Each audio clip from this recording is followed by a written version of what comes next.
J'avais l'impression d'être entré dans un film d'horreur ou dans un cauchemar dont je ne pouvais pas m'échapper.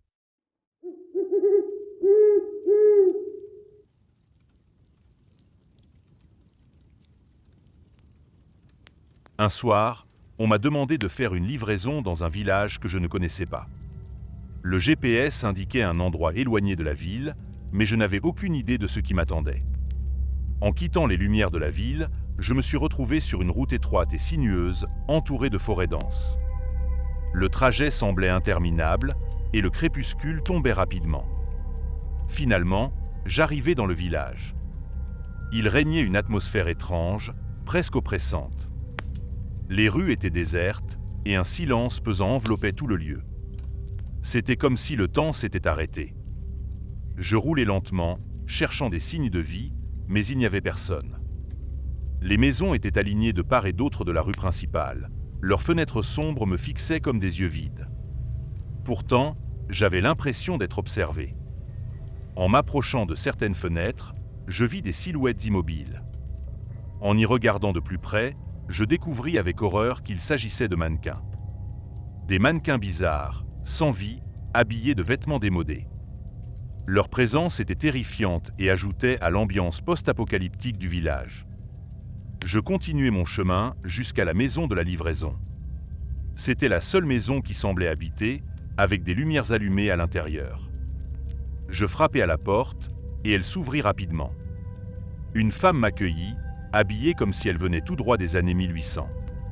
Sa robe longue et ses manières polies contrastaient étrangement avec la situation. En entrant, je remarquai que l'intérieur de la maison était également d'époque, avec des meubles anciens et une décoration victorienne. Bonsoir, dis-je en essayant de masquer mon malaise. Votre livraison. La femme me remercia avec un sourire étrange. Je pris une grande inspiration et osai poser la question qui me brûlait les lèvres. Pourquoi y a-t-il des mannequins dans toutes les fenêtres des maisons du village? À ma grande surprise, la femme et les autres personnes présentes éclatèrent de rire. Leurs rires résonnèrent dans la pièce, me faisant frissonner. Puis, sans un mot de plus, ils fermèrent la porte à toute vitesse, me laissant seul sur le seuil. Confus et troublé, je retournai à mon scooter et quittai le village aussi vite que possible. Une fois rentré chez moi, je cherchais désespérément des informations sur ce village sur Internet, mais il était comme s'il n'avait jamais existé. Aucune trace, aucun nom correspondant à ce lieu étrange. Depuis ce jour, je n'ai jamais oublié ce village fantôme, avec ses mannequins immobiles et ses habitants mystérieux. Chaque fois que je passe par une route de campagne la nuit, je ne peux m'empêcher de penser à ce village, me demandant si un jour, par hasard, je retomberai sur cet endroit qui semble avoir été effacé de la carte du monde.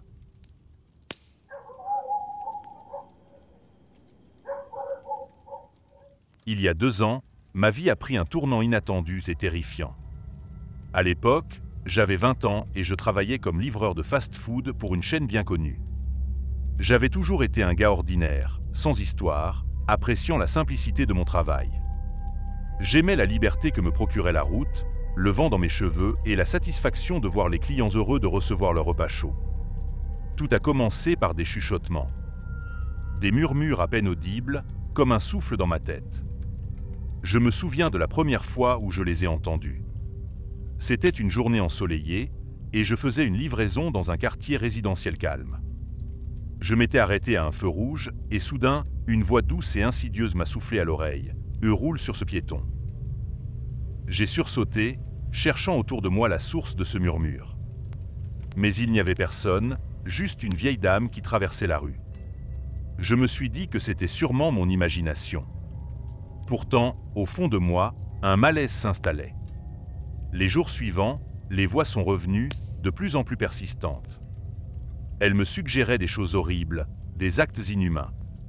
Un soir, alors que je livrais un hamburger, la voix m'a murmuré « Coupe ton oreille et mets-la dans le sandwich ».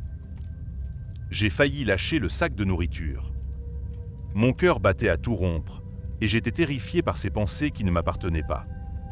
Je savais que quelque chose n'allait pas, mais j'étais trop effrayé pour en parler à qui que ce soit. Je craignais qu'on me prenne pour un fou, et pire encore, que ces voix soient un signe que je devenais réellement fou. Les jours passaient et les voix devenaient de plus en plus fortes, de plus en plus exigeante. Elle me suivait partout, même dans mes rêves. Elle ne me laissait aucun répit. J'étais à bout de nerfs, incapable de me concentrer sur mon travail. Chaque livraison était un calvaire, chaque trajet un supplice. Les voix me harcelaient sans cesse, me poussant à commettre des actes de plus en plus violents et insensés. Un matin, après une nuit blanche à lutter contre ces voix, j'ai craqué. J'ai décidé que la seule façon de les faire taire était de céder à leurs demandes. J'ai planifié mon geste avec une précision terrifiante, comme si les voix guidaient chacun de mes mouvements. J'ai choisi une rue fréquentée, où des gens se promenaient, insouciants. J'ai enfourché mon scooter, le cœur battant la chamade, les mains tremblantes. Les voix étaient presque jubilatoires, m'encourageant, me félicitant à l'avance pour ce que j'allais faire. J'ai accéléré, le moteur rugissant sous moi. Les passants ne se doutaient de rien, certains me saluaient même.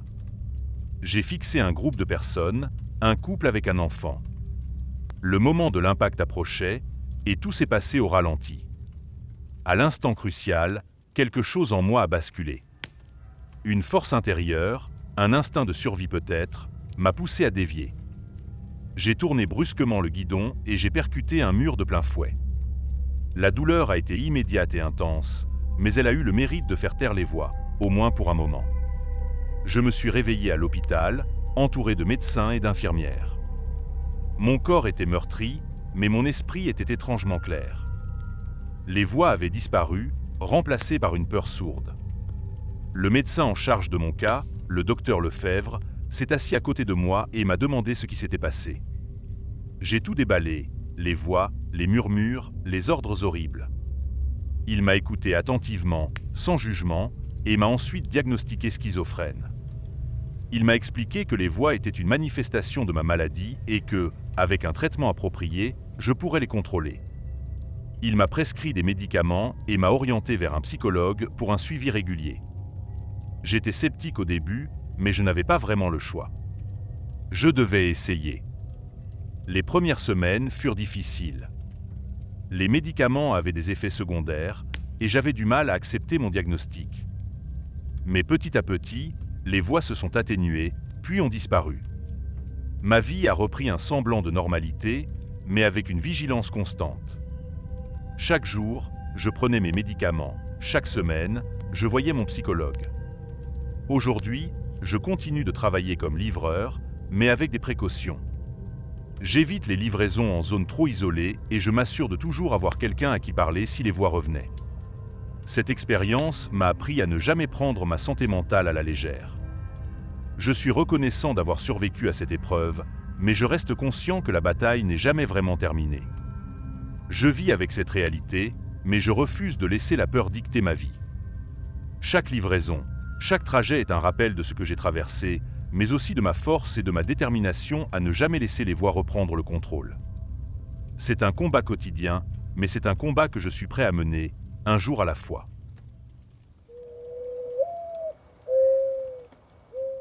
Ce n'est pas le travail le plus glamour, mais il est stable et il paie les factures. J'ai souvent pensé à changer de métier, mais après tant d'années, la routine est devenue une sorte de confort. Les rues de la ville, les visages familiers des clients réguliers, tout cela me donne un sentiment de sécurité. Mais il y a une livraison en particulier qui m'a marqué à jamais et qui hante encore mes pensées. C'était un vendredi soir, le genre de soir où les commandes affluent. J'avais déjà une dizaine de livraisons à mon actif quand j'ai reçu une commande inhabituelle. Plus de 10 pizzas pour une maison dans le quartier le plus huppé de la ville.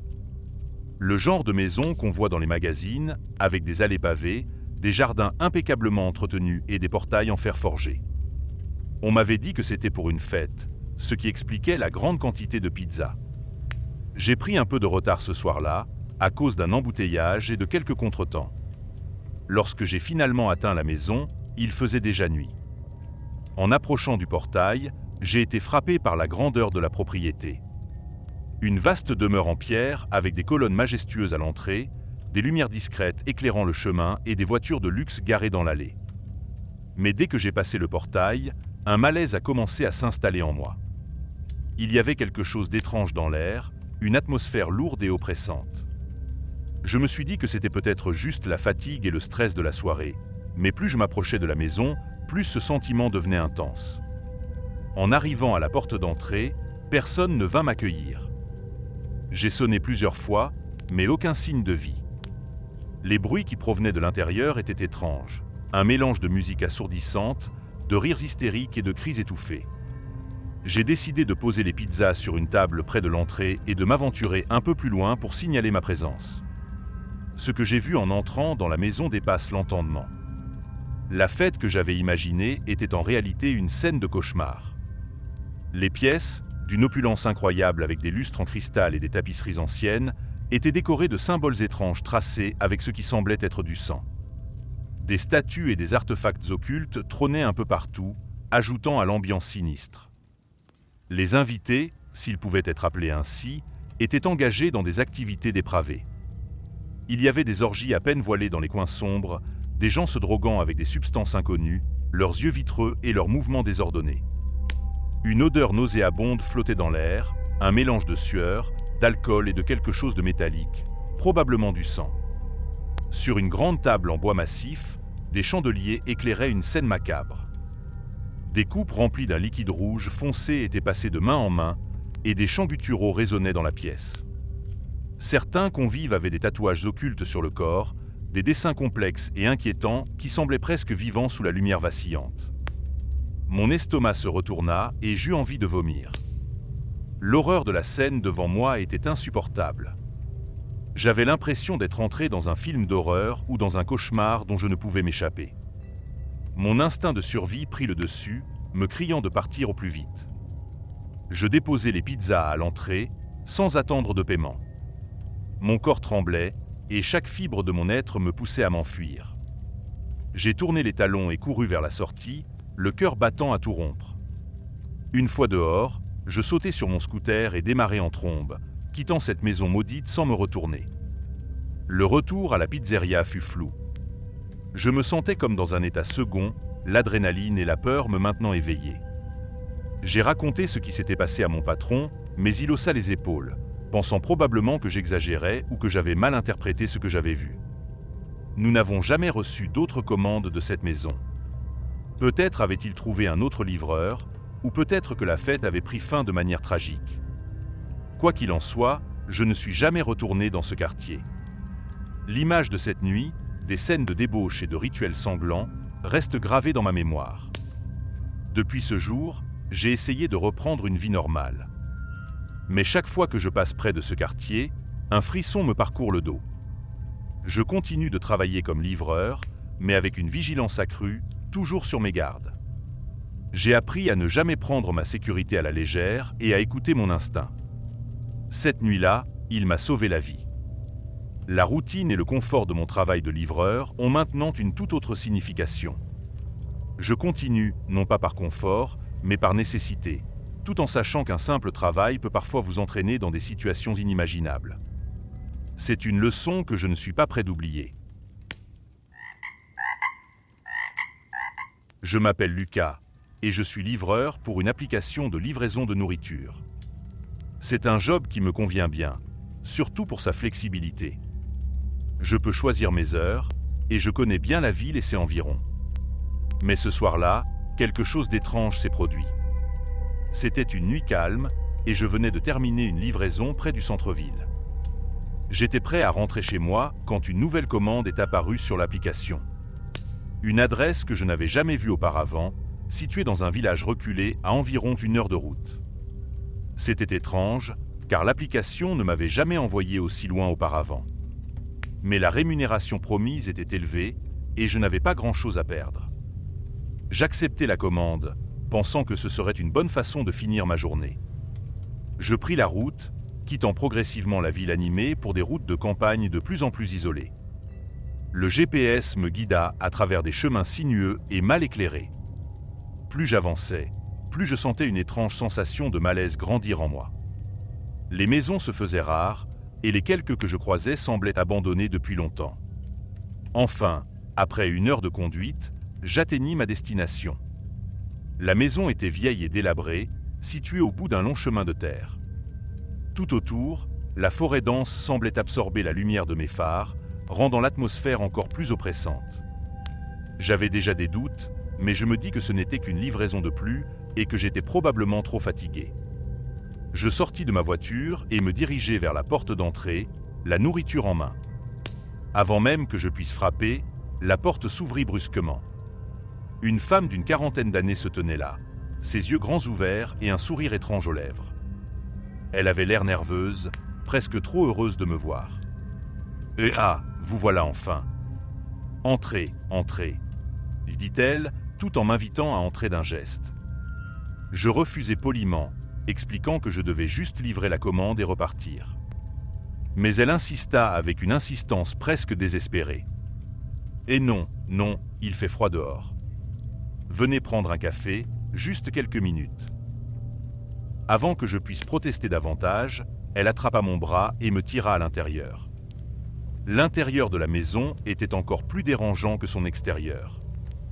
Les meubles étaient vieux et poussiéreux, et il y avait une étrange odeur dans l'air, un mélange de moisissure et de quelque chose de métallique. Sur les murs, des photos de famille jaunies montraient des visages souriants, mais leurs yeux semblaient vides. C'est alors que les autres membres de la famille apparurent. Un homme, probablement le mari, grand et mince, avec un regard fixe et inexpressif. 2 enfants, un garçon et une fille, tous deux avec ce même sourire étrange, presque forcé. Ils m'entourèrent rapidement, chacun m'adressant des salutations monotones. « Et nous sommes si heureux que vous soyez venus, » y dit le mari. « Et nous n'avons pas beaucoup de visiteurs ici. » J'essayais de rester poli, mais quelque chose clochait sérieusement. Je pouvais sentir une tension sous-jacente, quelque chose de profondément anormal. Je tentais de m'excuser et de m'éclipser, mais à chaque tentative, il me barrait le chemin, insistant pour que je reste encore un peu. Finalement, je réussis à leur faire accepter que je devais partir. La femme alla chercher de l'argent pour payer la commande, mais je remarquai que ses mains tremblaient. Quand elle revint, elle me tendit des billets froissés et je me dirigeai vers la porte avec un soupir de soulagement. Juste au moment où je posais la main sur la poignée, je sentis une douleur aiguë à l'arrière de ma tête et tout devint noir. Je me réveillai dans une petite pièce sombre, les poignets et les chevilles attachés. Mon cœur battait la chamade et la panique monta en moi. Que faisait-il? Pourquoi m'avait-il kidnappé? J'entendis des voix de l'autre côté de la porte. Ils parlaient de moi comme si j'étais un objet, quelque chose qu'ils devaient préparer. Avec beaucoup de difficultés, je réussis à défaire mes liens et à m'échapper de la pièce. Je me retrouvai dans un long couloir sombre, les murs recouverts de vieilles affiches et de photos de famille. L'odeur métallique était plus forte ici, presque suffocante. Je devais sortir d'ici avant qu'ils ne réalisent que j'avais disparu. Je me déplaçais silencieusement, écoutant attentivement pour éviter les membres de la famille. Finalement, je trouvai une porte menant à l'extérieur et me précipitai vers ma voiture. Mes mains tremblaient en insérant la clé dans le contact, mais enfin, le moteur rugit et je démarrai en trombe. Je ne m'arrêtai pas de conduire avant d'avoir atteint la ville. Une fois en sécurité, j'appelai la police et leur racontai tout ce qui s'était passé. Ils me regardèrent avec scepticisme, mais promirent d'enquêter. Quelques jours plus tard, je reçus un appel du détective en charge de l'affaire. Ils avaient trouvé la maison, mais elle était vide, abandonnée depuis des années. Pas de traces de la famille, ni de mes agresseurs. Juste des murs nus et des pièces vides. Je ne sus jamais ce qui s'était réellement passé cette nuit-là, ni pourquoi cette famille m'avait pris pour cible. Mais depuis ce jour, chaque fois que je prends une nouvelle commande, je ne peux m'empêcher de ressentir une pointe de terreur, craignant que l'application ne m'envoie nouveau dans les griffes de l'inconnu. Et à chaque livraison, je me demande combien d'autres livreurs ont accepté des commandes semblables, pour ne jamais revenir.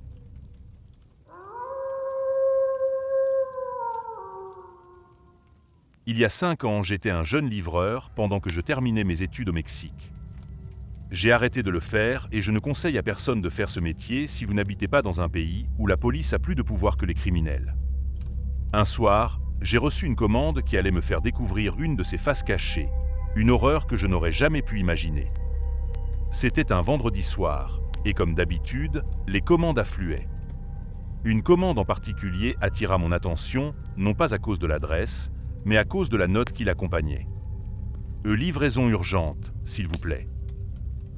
C'était inhabituel, mais je ne m'attardais pas sur ce détail. Je pris la pizza et montai sur mon scooter, suivant les indications du GPS vers un quartier que je ne connaissais pas bien. En arrivant, je me retrouvai devant un immeuble vétuste, ses murs couverts de graffitis et ses fenêtres cassées. Un frisson parcourut mon échine, mais je mis cela sur le compte de la fatigue et du stress. Je pénétrai dans le hall de l'immeuble, un endroit sombre et sale où l'odeur d'humidité et de décomposition était presque insoutenable. L'ascenseur était hors service, alors je pris les escaliers. La commande était pour le 3e étage, appartement 303. Dès que je mis le pied sur la première marche, j'entendis des bruits étranges. Des gémissements, des pleurs, des cris étouffés qui semblaient venir de tous les étages. Mon instinct me disait de faire demi-tour, mais la pensée de cette livraison urgente me poussa à continuer. Chaque étage que je montais intensifiait l'ambiance glauque. Au 1er étage, j'entendis des voix murmurantes, presque des supplications. Au 2e, des cris plus forts, des bruits de coups contre les murs. Mon cœur battait la chamade et j'avais envie de faire demi-tour, mais je me dis que je devais au moins terminer ma livraison. Arrivé au 3e étage, je trouvai la porte de l'appartement 303. J'hésitai un instant avant de frapper. La porte s'ouvrit doucement et une jeune femme apparut. Ses yeux étaient rouges et gonflés, ses joues striées de larmes. Elle jeta un coup d'œil rapide dans le couloir avant de me tirer brusquement à l'intérieur. « Et vous devez m'aider » murmura-t-elle, la voix tremblante. « Je n'ai pas beaucoup de temps. Ils vont revenir. » Je regardai autour de moi. L'appartement était sombre et délabré, et je compris rapidement que cette femme n'était pas une simple cliente. Elle me raconta en hâte qu'elle était retenue ici contre son gré, tout comme d'autres femmes et enfants dans l'immeuble.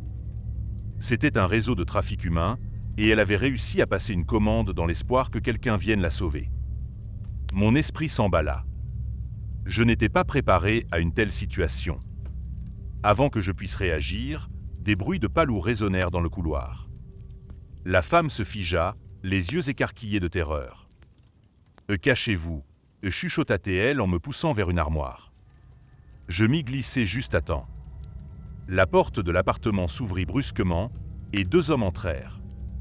Ils avaient l'air brutaux, leur visage marqué par des cicatrices et des expressions cruelles. « Tu crois que tu peux nous tromper » l'un d'eux grogna. « Où est ton ami, hein ?» La femme pleura et implora, mais il ne semblait pas convaincu. Je retins mon souffle, priant pour qu'ils ne me trouvent pas. Après ce qui sembla une éternité, ils sortirent finalement, emmenant la femme avec eux. Je sortis de ma cachette, le cœur battant à tout rompre. Je devais sortir d'ici. En me dirigeant vers les escaliers, j'entendis des cris désespérés provenant des autres appartements. J'avais envie de les aider, mais je savais que je ne pouvais pas le faire seul. Ma priorité était de sortir et de chercher de l'aide. Je dévalai les escaliers, mais avant d'atteindre le hall, je tombai nez à nez avec l'un des hommes. Il me saisit violemment, mais dans un élan de panique, je réussis à le frapper et à m'échapper. Je courus à travers le hall, dehors, et montai sur mon scooter. J'accélérai aussi vite que possible, mes mains tremblant sur les poignets. Une fois à une distance sécurisée, j'appelai la police et leur expliquai tout ce que j'avais vu. L'opératrice écouta en silence, puis me répondit d'un ton las. « Et merci pour votre appel. Nous allons envoyer quelqu'un. » Mais quelque chose dans sa voix me fit comprendre qu'elle ne ferait rien. C'était comme si elle savait déjà, comme si tout le monde savait, mais personne ne faisait rien. Je passai la nuit à tourner en rond, incapable de dormir, hanté par les images et les sons de cet immeuble maudit. Le lendemain, je retournai au poste de police pour insister, mais on me renvoya chez moi avec des excuses vagues. Je compris alors que le réseau de trafic avait des connexions profondes, peut-être même au sein des forces de l'ordre. Ma frustration et mon impuissance étaient immenses, mais je refusais de laisser tomber.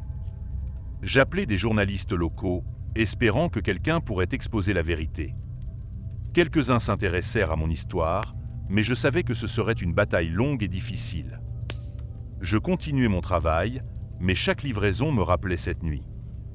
Et à chaque immeuble où je me rendais, je tendais l'oreille, écoutant attentivement les bruits venant des étages supérieurs, espérant ne jamais revivre une telle horreur. J'ai arrêté peu de temps après à cause de mon anxiété. Quand je partais au travail, j'avais l'impression de partir à la guerre. Ce n'était pas pour moi.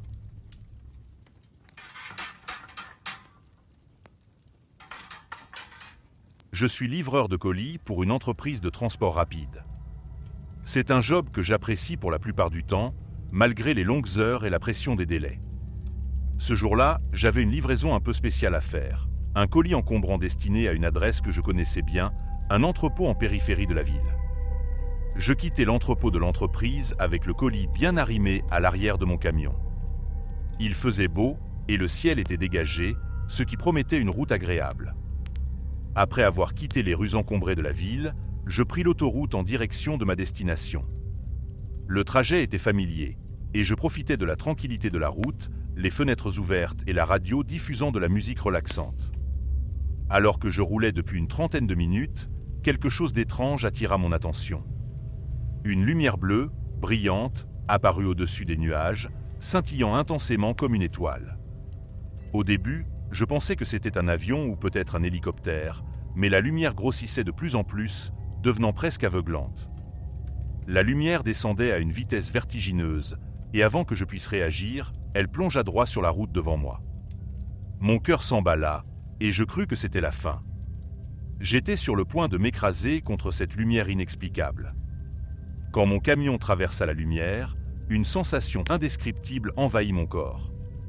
C'était comme si chaque molécule de mon être était disséquée et observée sous un microscope géant. Mon esprit se détacha de mon corps, flottant dans un vide lumineux. J'avais l'impression de voir et de ressentir tout ce qui m'entourait, chaque détail, chaque nuance. Mon passé, mes pensées, mes peurs, tout était exposé. Cette expérience sembla durer une éternité, et pourtant, en un instant, tout disparut. Je me retrouvais de nouveau sur l'autoroute, mais quelque chose était différent. Le camion roulait toujours, mais la lumière avait disparu. J'étais secoué, désorienté, comme si je venais de me réveiller d'un rêve profond et perturbant. Je regardais l'horloge du tableau de bord et réalisais avec stupeur qu'il s'était écoulé 3 heures. Comment était-ce possible ? Il me semblait que seulement quelques minutes s'étaient passées depuis que j'avais vu cette lumière. Pris de panique, je décrochai mon téléphone pour appeler mon chef. Avant que je puisse dire quoi que ce soit, sa voix colérique retentit à l'autre bout du fil. « Et Tom, où es-tu » ? Tu devais être revenu il y a des heures. Le client est furieux et tu es injoignable depuis tout ce temps.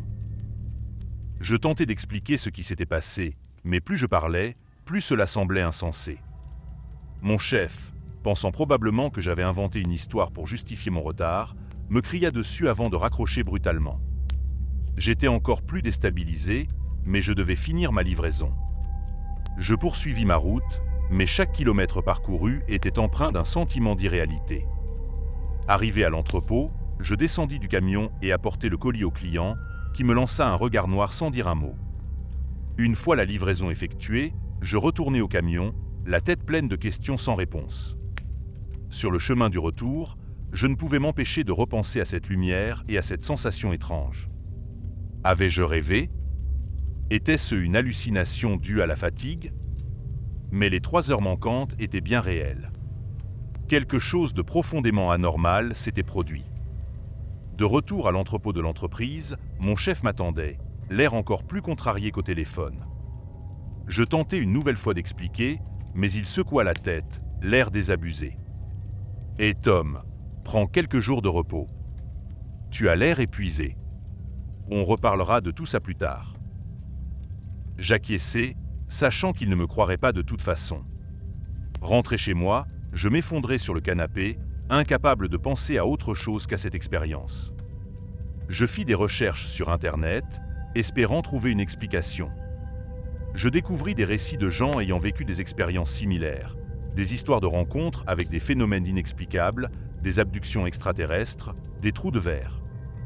Mais rien de concret, rien qui puisse expliquer de manière définitive ce que j'avais vécu. Les jours suivants, je tentais de reprendre une vie normale, mais le souvenir de cette lumière et de cette sensation de dissociation me hantait.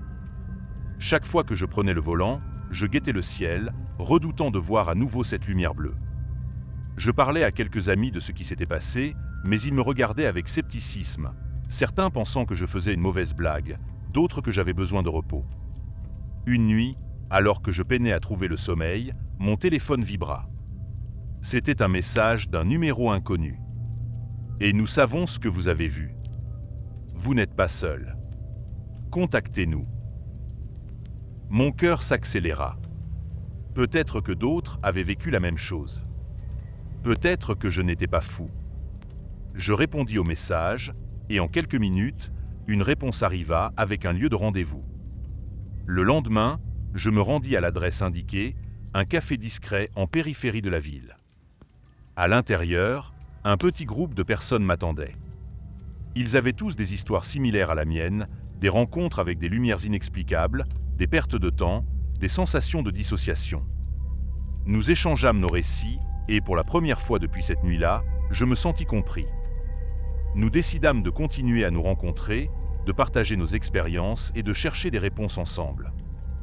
Nous savions que ce ne serait pas facile, que la vérité serait difficile à atteindre, mais au moins, nous n'étions plus seuls dans cette quête. Et ainsi, ma vie de livreur continua, mais avec un nouveau but. Chaque colis livré, chaque trajet effectué sur l'autoroute était désormais marqué par une vigilance accrue, un œil scrutant toujours le ciel, en quête de cette lumière bleue mystérieuse qui avait changé ma vie à jamais.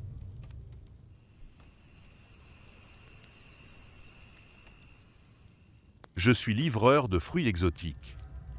C'est un travail que j'aime bien, même si parfois il peut être éprouvant. Livrer des fruits frais à divers clients me permet de découvrir la ville sous différents angles et de rencontrer des gens intéressants. Mais il y a un jour que je n'oublierai jamais, un jour qui a changé ma vie à jamais. C'était une journée comme les autres, chaude et ensoleillée. Mon camion était rempli de bananes et j'avais plusieurs livraisons à faire. Je me rendis chez un client régulier, une grande épicerie en périphérie de la ville. Le propriétaire, Miguel, était toujours ravi de recevoir ses fruits frais, et nous échangions souvent quelques mots amicaux avant de procéder au déchargement. Je garai mon camion à l'arrière de l'épicerie et commençai à décharger les cartons de bananes. J'avais déjà fait ça des centaines de fois, et tout se passait sans accroc. Mais cette fois-ci, alors que je prenais un carton particulièrement lourd, je sentis quelque chose sur mon bras. Avant que je ne puisse réagir, une douleur intense me parcourut le corps. Je lâchai le carton qui s'écrasa au sol, les bananes roulant dans tous les sens. Je regardai mon bras et vis une araignée, une créature noire et brillante avec des marques rouges sur le dos. Elle s'enfuit rapidement, mais le mal était fait. Une morsure nette et 2 petites marques rouges sur ma peau témoignaient de son attaque. La douleur était indescriptible, brûlante et lancinante, se répandant rapidement de mon bras à tout mon corps. Miguel sortit en courant lorsqu'il entendit le bruit des bananes tombant au sol. En me voyant, il comprit immédiatement que quelque chose n'allait pas. Je m'effondrai, ma vision se brouillant tandis que la douleur s'intensifiait. Il appela une ambulance et tout devint flou. Dans l'ambulance, je luttais pour rester conscient, mais c'était une bataille perdue d'avance. La douleur se transforma en une sensation de froid glacial, comme si mon sang se glaçait dans mes veines. Puis commencèrent les hallucinations. Les visages des ambulanciers se déformèrent, leurs yeux devenant des puits noirs sans fond. Leurs voix, autrefois rassurantes, se changèrent en murmures menaçants.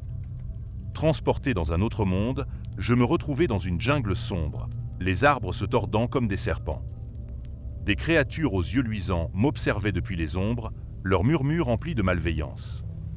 Je sentais des pattes courir sur ma peau, des araignées géantes me regardant avec des yeux perçants, leurs mandibules dégoulinant de venin. La terreur était insupportable, chaque sensation amplifiée par le poison qui circulait dans mon corps. À l'hôpital, les médecins s'activèrent autour de moi, mais dans mon état hallucinatoire, ils semblaient être des silhouettes fantomatiques, leurs gestes saccadés et irréels. Chaque piqûre d'aiguille, chaque branchement de tube était une nouvelle vague de douleur. Je hurlais, mais les sons qui sortaient de ma bouche étaient distordus, inhumains. Pendant ce qui sembla des heures, je dérivais entre conscience et inconscience, perdu dans un cauchemar vivant. Les murs de la salle d'hôpital se refermaient sur moi, des visages grimaçants apparaissaient dans les ombres, et je sentais encore ces pattes courir sur ma peau. Puis, lentement, très lentement, la douleur commença à s'atténuer.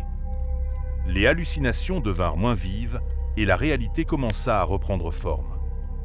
Je me réveillai finalement dans une chambre d'hôpital, épuisé mais vivant. Les médecins me dirent que j'avais été mordu par une araignée très venimeuse, probablement une veuve noire, et que j'avais eu de la chance de m'en sortir vivant. Ils avaient administré un antivenin à temps, et mon corps avait lentement commencé à combattre le poison. Les jours suivants furent difficiles. Mon corps était affaibli, et mon esprit encore plus.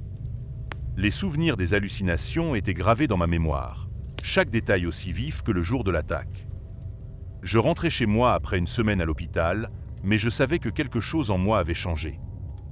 Je repris le travail après quelques semaines de repos, mais une chose était sûre, je ne toucherais plus jamais aux bananes. Chaque fois que je voyais une caisse de bananes, je revivais cette douleur atroce, cette terreur glaciale. J'engageais quelqu'un pour s'occuper de ces livraisons à ma place. Aujourd'hui, je continue de livrer d'autres fruits exotiques, mais je reste toujours sur mes gardes. Chaque bruit, chaque sensation étrange sur ma peau me fait sursauter. Je sais que ce qui s'est passé ce jour-là m'a marqué à vie.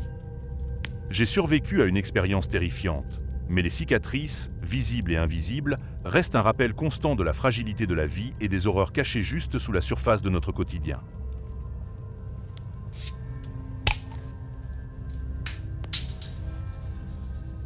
C'était une soirée ordinaire, calme et fraîche. Je venais de recevoir une commande pour une maison un peu en dehors de la ville. La livraison semblait simple, une petite route de campagne et un trajet de quelques kilomètres. Rien de bien compliqué, pensais-je en enfourchant mon scooter. Je quittais les lumières et les bruits de la ville, et rapidement, la route devint de plus en plus sombre et silencieuse. Les lampadaires se faisaient rares, et les seules sources de lumière étaient les phares de mon scooter. Je parcourais cette route sinueuse avec un mélange d'appréhension et de tranquillité, profitant du calme inhabituel. Alors que j'avançais, mon scooter commença à tout sauter avant de s'arrêter complètement. J'essayais de redémarrer, mais rien n'y faisait. Je descendis et vérifiai le moteur, espérant trouver une solution rapide. Mais c'était inutile. La panne était totale. Je me retrouvais là, seul, sur une route de campagne plongée dans l'obscurité. Pas un bruit, pas une âme qui vive. Un silence oppressant m'entourait, et un frisson parcourut mon échine. C'est alors que je remarquai, au loin, une maison que je n'avais pas vue auparavant, partiellement cachée par les champs de blé. Soudain, une silhouette apparut. Une femme d'âge moyen sortit de la maison et se dirigea vers moi d'une manière étrange, presque flottante. Ses mouvements étaient saccadés et déconcertants, comme si elle n'était pas tout à fait humaine. Mon cœur s'emballa alors qu'elle approchait. « Bonsoir », lançai-je nerveusement. « Mon scooter est en panne. Savez-vous si quelqu'un pourrait m'aider à le réparer? Peut-être votre mari, ou y a-t-il un garage dans les environs ?» Elle ne répondit pas. Elle continua de marcher droit devant elle, sans me regarder, ses yeux fixés sur un point invisible dans l'obscurité. Elle passa juste devant moi, si près que je pouvais sentir une brise froide émanant d'elle. Son visage était inexpressif, presque spectral. Elle continua de marcher jusqu'à disparaître dans l'obscurité de la route, sans un mot, sans un regard. Je restais là, pétrifié, mon esprit cherchant désespérément une explication rationnelle à ce que je venais de voir. Était-ce une hallucination? Une blague de mauvais goût? L'atmosphère était devenue terrifiante. Le silence, auparavant apaisant, était maintenant oppressant, presque menaçant. Je pris une grande inspiration et me forçai à penser à une solution. Je sortis mon téléphone et cherchai du réseau, espérant pouvoir appeler à l'aide. Par chance, j'eus un faible signal. J'appelai un ami qui vivait non loin et il accepta de venir me chercher. En attendant, je jetai un coup d'œil en arrière, vers la maison d'où la femme était sortie. Mon sang se glaça. La maison avait disparu. Là où elle se trouvait quelques minutes auparavant, il n'y avait plus qu'un champ vide. Je restai figé, incapable de détacher mes yeux de cet espace vide. Mes pensées tourbillonnaient. Avais-je imaginé cette maison et cette femme? Mon esprit essayait de trouver une explication logique, mais rien ne semblait tenir debout. Mon ami arriva enfin, ses phares illuminant la route sombre. Je lui racontai ce qui s'était passé, mais il me regarda avec scepticisme. « Et tu as sûrement imaginé des choses, Julien. Les routes de campagne peuvent jouer des tours à l'esprit. » Peut-être avait-il raison, mais je ne pouvais me débarrasser de ce sentiment de terreur. Cette femme, cette maison, tout semblait trop réel pour être une simple hallucination. Nous chargeâmes mon scooter dans la voiture et je remerciai mon ami avant de monter à bord. Le trajet de retour fut silencieux, mon esprit revivant chaque instant de cette étrange rencontre. Depuis ce jour, je me demande toujours ce que j'ai vu cette nuit-là. Était-ce un esprit? Un mirage? Une simple illusion due à la fatigue et à l'obscurité? Je ne le saurai probablement jamais. Ce que je sais, c'est que cette nuit a laissé une empreinte indélébile sur moi. Chaque fois que je prends une commande pour une maison en dehors de la ville, une petite voix dans ma tête me rappelle cette expérience. Je fais toujours attention maintenant, veillant à ne jamais me retrouver seul sur une route de campagne la nuit. Merci d'être resté jusqu'à la fin. N'oubliez pas d'aimer la vidéo, de vous abonner à notre chaîne et de laisser vos propres histoires en commentaire. On se retrouve demain à la même heure devant ce feu.